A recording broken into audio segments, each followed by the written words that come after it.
Afternoon students, myself Dheeraj Tyagi from Vivekananda Institute of Paramedical Science and Technology, Mayur Vihar, Delhi 96। आज हम नया topic लेकर आए हैं जिसका नाम प्रिकॉशंस टू प्रिवेंट एक्सीडेंट्स, कि लैब में अपने आप को एक्सीडेंट से किस तरह बचाएं।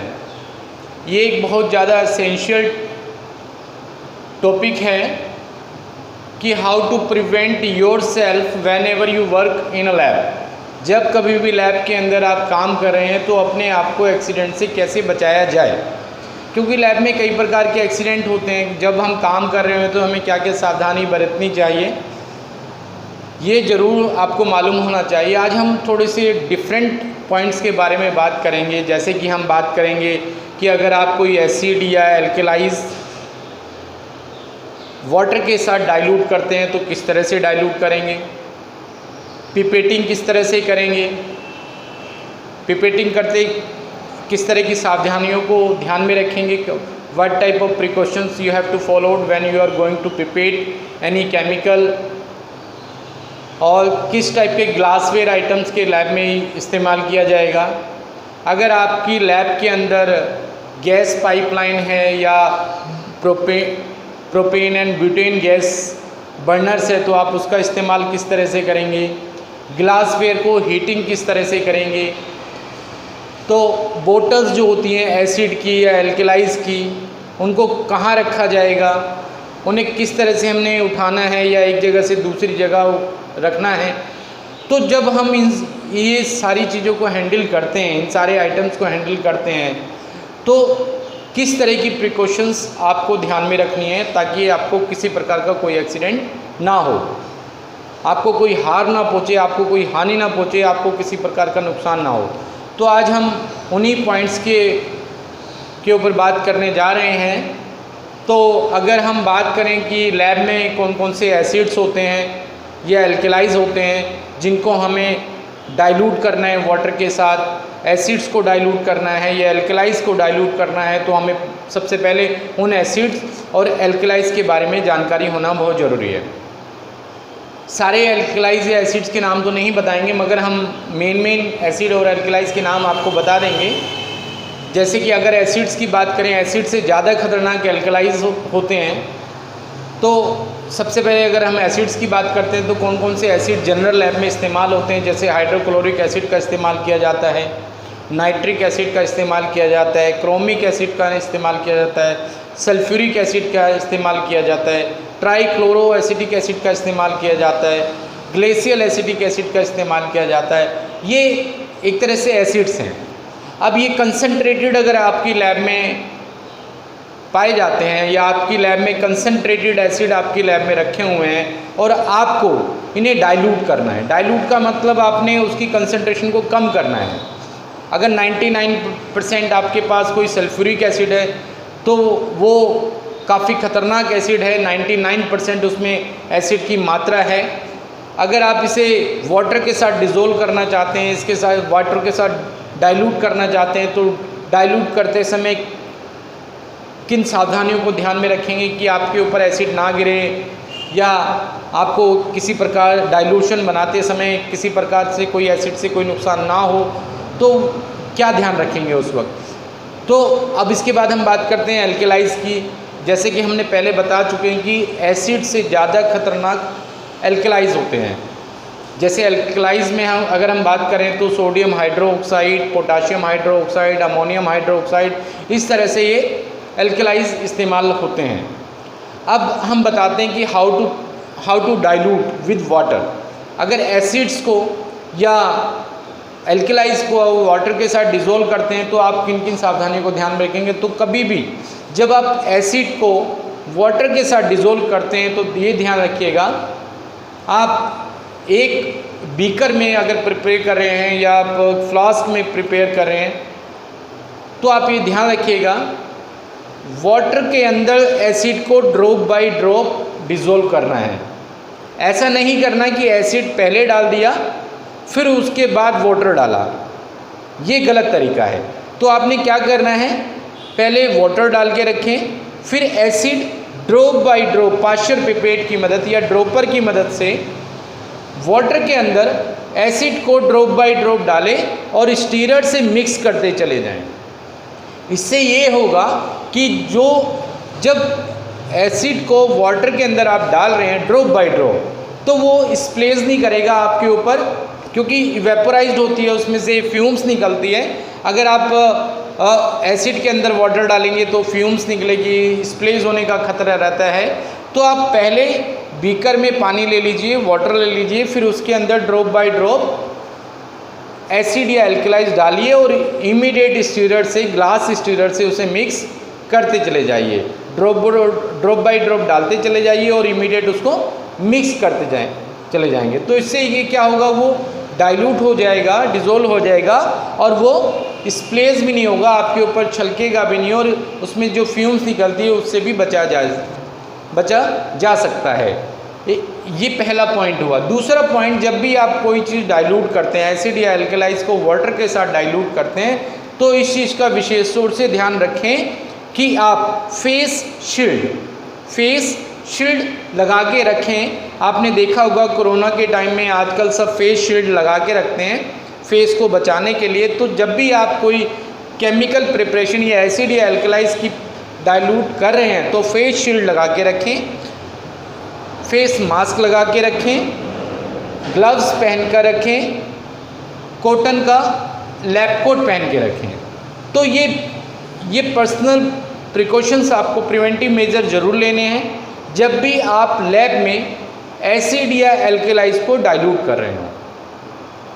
दूसरा पॉइंट हमारा आता है heating glassware and liquid. Heating glassware and liquid, जब भी आप किसी भी ग्लासवेयर को हीट करते हैं तो आप बॉटम से हीट ना करें, उसको मिडिल, टेस्ट ट्यूब के मिडिल से हीट करें। आप उसको बॉटम से हीट ना करें, आप उसको मिडिल, टेस्ट ट्यूब के बिल्कुल मिडिल में हीट करें। इस चीज़ का विशेष तौर से ध्यान रखना है। टेस्ट ट्यूब, ये टेस्ट ट्यूब है, ये इसकी बॉटम है, सपोज करो इसकी बॉटम, तो स्प्रिट लैंप की जो फ्लेम है उसके बॉटम को से हीट ना करें, आप मिडिल पोर्शन में स्प्रिट लैंप की फ्लेम को इस्टेब्लिश करें और तब हीट करें। और हीट करते करते ध्यान रखें, अगर वो उसमें बॉइलिंग होना शुरू हो गई है तो थोड़ा हीट करें फिर हटा लें, हीट करें फिर हटा लें। अगर कॉन्टिन्यूसली आप उसे हीट करते रहेंगे मिडिल में से भी, तो उसके अंदर जो लिक्विड है वो स्प्लेज हो सकता है, जो आपको नुकसान पहुंचा सकता है। और किसी भी लिक्विड को या केमिकल को हीट करते समय अपने फेस से टेस्ट ट्यूब को दूर रखें, अपने फेस से टेस्ट ट्यूब को दूर रखें और कोशिश करें कि हीटिंग सिंक में हो और उसका फेस वॉल की तरफ हो, दीवार की तरफ हो। अगर केमिकल स्प्लेज भी कर जाता है, छलक भी जाता है, तो वो दीवार की तरफ छलकेगा, ना कि आपके फेस के ऊपर। ऐसी जगह टेस्ट ट्यूब का मुंह रखिए जहाँ पर या तो दीवार की तरफ रखिए या ऐसी खाली जगह रखिए जहाँ पर कोई किसी प्रकार का कोई ह्यूमन बींग्स ना हो, जो लैब में काम कर रहे हैं या पेशेंट है तो अलाउड ही नहीं होता। तो इस चीज़ का विशेष रूप से ध्यान रखना है आपने। तो मैंने दूसरा पॉइंट बताया, जब भी कोई टेस्ट ट्यूब के अंदर लिक्विड को आप हीट कर रहे हैं, ग्लासवेयर को हीट कर रहे हैं, तो ग्लासवेयर टेस्ट ट्यूब को मिडिल से हीट करेंगे, ना कि बॉटम से। फिर उसके बाद कहते हैं किस टाइप के ग्लासवेयर का आपने इस्तेमाल करना है। टेस्ट ट्यूब आपकी किस टाइप की होनी चाहिए। आपका ग्लासवेयर आइटम में हमारे पास टेस्ट ट्यूब आते हैं, बीकर्स आते हैं, फ्लास्क आते हैं, पेट्री डिशेस आते हैं, स्लाइड्स आती हैं, पार्शियल पिपेट्स आते हैं, और भी कई आइटम्स होते हैं ग्लास की। हमारे पास ESR ट्यूब आती है, वेस्टरग्रेन ट्यूब जिसे बोलते हैं, विंड्रॉप ट्यूब बोलते हैं, कैपिलरी ट्यूब बोलते हैं। ऐसे तो ग्लासवेयर के बहुत आइटम हैं। अगर हम टेस्ट ट्यूब या बीकर या किसी को किस कंपनी का या किस टाइप के मटेरियल का आपको ग्लासवेयर आइटम यूज़ करना है, तो आप कोशिश करें कि आप जब भी कोई ग्लासवेयर आइटम अपनी लैब में यूज़ करते हैं हीट करने के लिए, तो हीट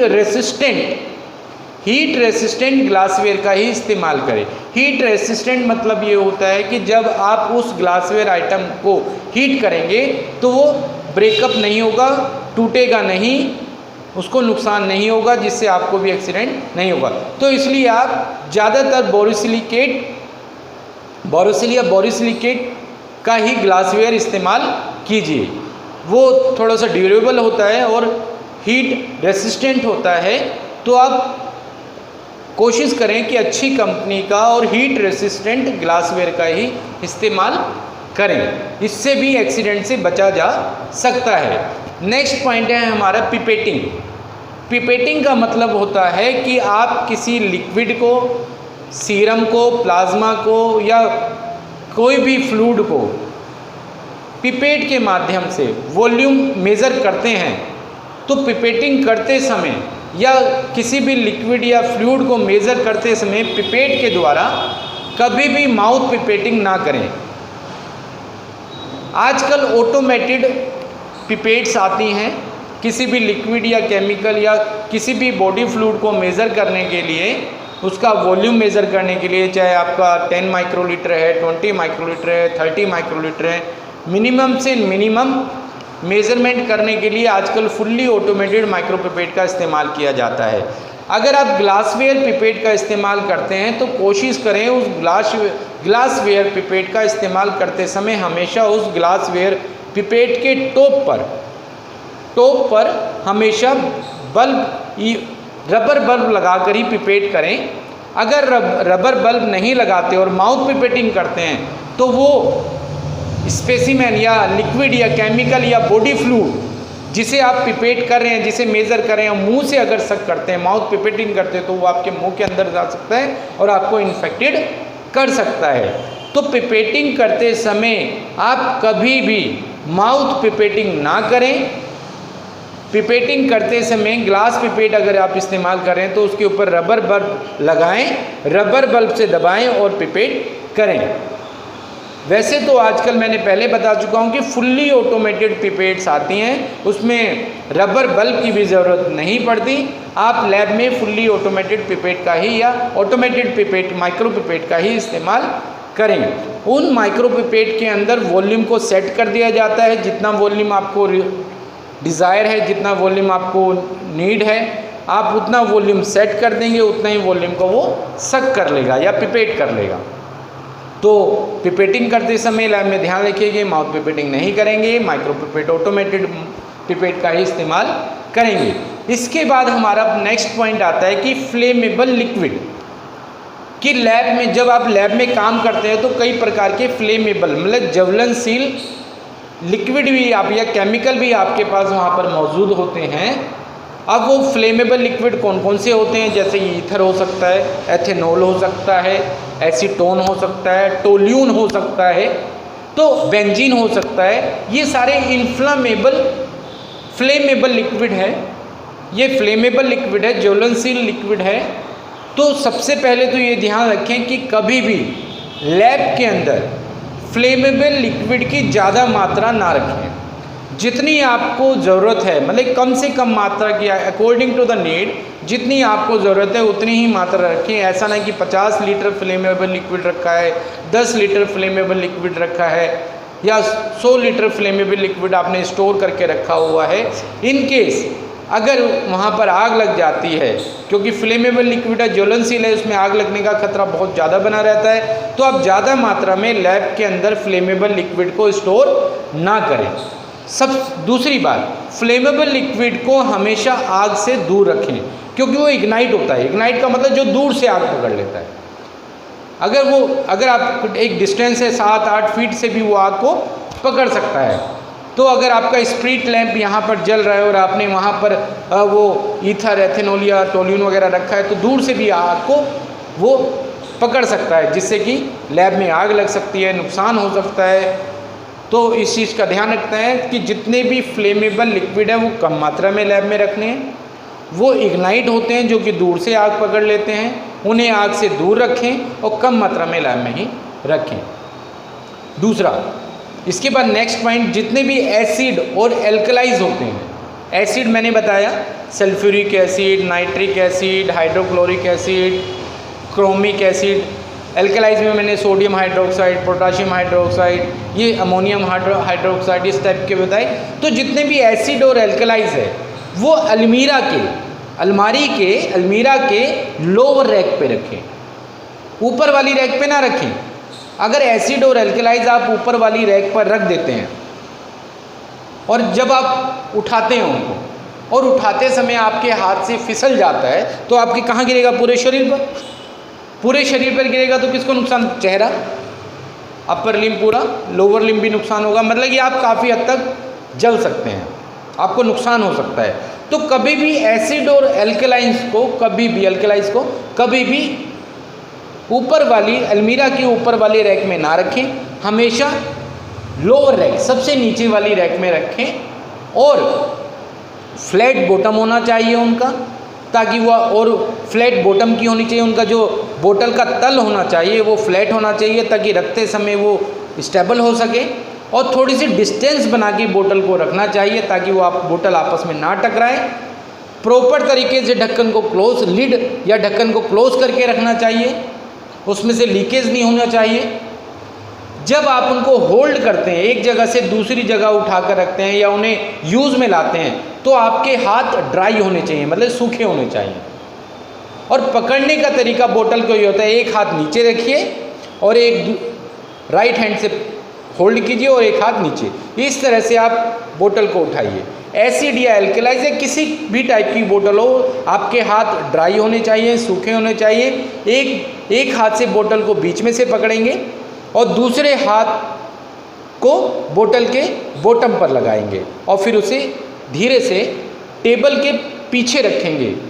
आगे की तरफ ना रखो क्योंकि गिरने का डर रहता है, तो मिड में रखें ताकि वो गिरे भी तो बीच में गिरे और कोशिश करो गिरे ही ना। तो ये एसिड और एल्कलाइज की हमने प्रिकॉशंस बताई। तो जितने भी एसिड एल्कलाइज हैं हमेशा लैब में लोअर रैक पे, कई मैंने लैब में देखा है कि वो कई बार नेग्लिजेंसी हो जाती है तो वो एसिड और एल्कलाइज को ऊपर वाले रैक में रख देते हैं और उठाते समय कई बार एसिड गिरा तो क्या हुआ? पूरे जल गए। अगर आप नीचे रखें, अगर बोतल गलती से गिर भी गई तो पैरों पर गिरेगी, पैरों में आपने शूज़ पहना हुआ है तो आप काफ़ी हद तक बच जाएंगे, आप प्रिवेंटिव मोड में चले जाएंगे। तो ये ध्यान रखना है कि फ्लेम जितने भी एसिड एल्कलाइज हैं लोअर रैक में ही रखे जाने चाहिए। फिर उसके बाद आता है आपके पास गैस कनेक्शन भी होगा। प्रोपेन एंड ब्यूटेन गैस होती है जो कि आपको माइक्रोबायोलॉजी लैब वगैरह में इस्तेमाल की जाती है। तो अगर आप प्रोपेन गैस बर्नर या ब्यूटेन गैस बर्नर का या गैस बर्नर का इस्तेमाल करते हैं तो उसमें जो पाइप लगे हुए हैं उसकी क्वालिटी को चेक कीजिए, समय समय पर उसकी क्वालिटी देखते रहिए, कहीं वो लीकेज तो नहीं हो रहा, कहीं कट तो नहीं लग गया उसके अंदर। और जब ब्यूटेन गैस या बर्नर या प्रोपेन गैस बर्नर का इस्तेमाल हो जाता है, रेगुलेटर को उसके बंद कर दिए, जैसे घर में करते हैं आप, नॉर्मल सिलेंडर आप इस्तेमाल करते हैं तो उसके पाइप को देखते रहते हैं कि ख़राब तो नहीं हो गया, अच्छी कंपनी का पाइप इस्तेमाल करते हैं। जब रात का पूरा काम ख़त्म हो जाता है तो उसके रेगुलेटर को बंद करते हैं। सेम एज इट जब लैब में भी जब आप ब्यूटेन बर्नर या गैस बर्नर का इस्तेमाल करें तो उसे भी जब काम ख़त्म होने के बाद उसके रेगुलेटर को बंद करें और पाइप को चेक करते रहें कहीं कट तो नहीं लगा, लीकेज तो नहीं हो रही गैस। और एक चीज़ और, गैस बर्नर को जलाते समय पहले माचिस की तिल्ली जला के रखें और फिर धीरे से उसको ऑन करें। कई लोग क्या करते हैं, पहले गैस को खोल दिया, बर्नर को ऑन कर दिया, फिर उसके बाद माचिस जलाएं। क्योंकि गैस बर्नर खोल के कोई आ गया आपके पास, भाई सपोज करो मैं ही हूँ, मैंने क्या करा, गैस बर्नर खोला, खोलने के बाद इतनी देर में कोई आ गया, और त्यागी जी क्या हाल है और बताओ, मैं भूल गया, मैं बातों में लग गया उनके, फिर मैंने देखा, फिर माचिस की तिल्ली जलाई और आग लग गई सारे में। तो कभी भी जब आप गैस बर्नर को जलाते हैं तो जलाते वक्त पहले माचिस की तिल्ली जलाइए, माचिस की तिल्ली जलाइए और गैस बर्नर को ऑन करें, फिर एकदम इमीडिएट स्टार्ट। ये एक तरीका होता है गैस बर्नर को यूज़ करने का। तो हम शुरू से अब बताते हैं, हम आपको हमने क्या क्या बताया। तो ये बहुत ज़्यादा इम्पोर्टेंट पॉइंट है, आप इनको अच्छी तरह से सुनिए, देखिए और समझिए, क्योंकि ये लैब में इस तरह के एक्सीडेंट होते हैं और इनसे बचा जा सकता है। हम प्रिकॉशन मेजर ले सकते हैं, हम अपने आप को सेफ रख सकते हैं। तो फिर मैं दोबारा से एक बार रिपीट कर देता हूँ कि हमारा टॉपिक था प्रिकॉशंस टू प्रिवेंट एक्सीडेंट। उसमें हमने बताया किस प्रकार से एसिड को हैंडलिंग एसिड एंड एल्कलाइज। दूसरा पॉइंट बताया कि एसिड और एल्कलाइज की बोतल को किस तरह से यूज़ किया जाए, कैसे रखा जाए, कहाँ रखा जाए, ये हमने बताया। हमने बताया कि ग्लासवेयर आइटम को किस तरह से हीट किया जाए। हमने बताया जितने भी ग्लासवेयर आइटम होते हैं, टेस्ट ट्यूब है, बीकर है, ख़ासतौर से टेस्ट ट्यूब में अगर कोई लिक्विड को गर्म करते हैं तो बॉटम से ना करके मिडिल से हीट कीजिए। हीट रेसिस्टेंट ग्लासवेयर का इस्तेमाल कीजिए, माउथ पिपेटिंग ना कीजिए, ऑटोमेटेड पिपेट का इस्तेमाल करें। फिर हमने बताया कि फ्लेमेबल लिक्विड लैब में कम मात्रा में रखें, कम मात्रा में फ्लेमेबल लिक्विड का इस्तेमाल करें। हमने फ्लेमेबल लिक्विड भी बताए कौन कौन से, ईथर है, एथेनॉल है, और आपका ये बेंजीन वगैरह, हमने टोल्यून वगैरह बताए। ये सारे इन्फ्लामेबल केमिकल्स हैं, इन्फ्लामेबल लिक्विड है। गैस बर्नर के बारे में हमने बताया कि उसके पाइप को चेक करते रहिए, उसके गैस बर्नर को किस तरह से ऑन करेंगे। पहले माचिस की तिल्ली जला के रखिए, फिर ऑन कीजिए, फिर उसे लाइट कीजिए। तो सारी चीज़ें हमने बताई। तो मुझे लगता है ये टॉपिक आपको समझ आ गया होगा। अगर फिर भी किसी प्रकार को कोई डाउट है तो आप कमेंट बॉक्स में जाकर इसके बारे में क्वेरी कर सकते हैं। Thank you.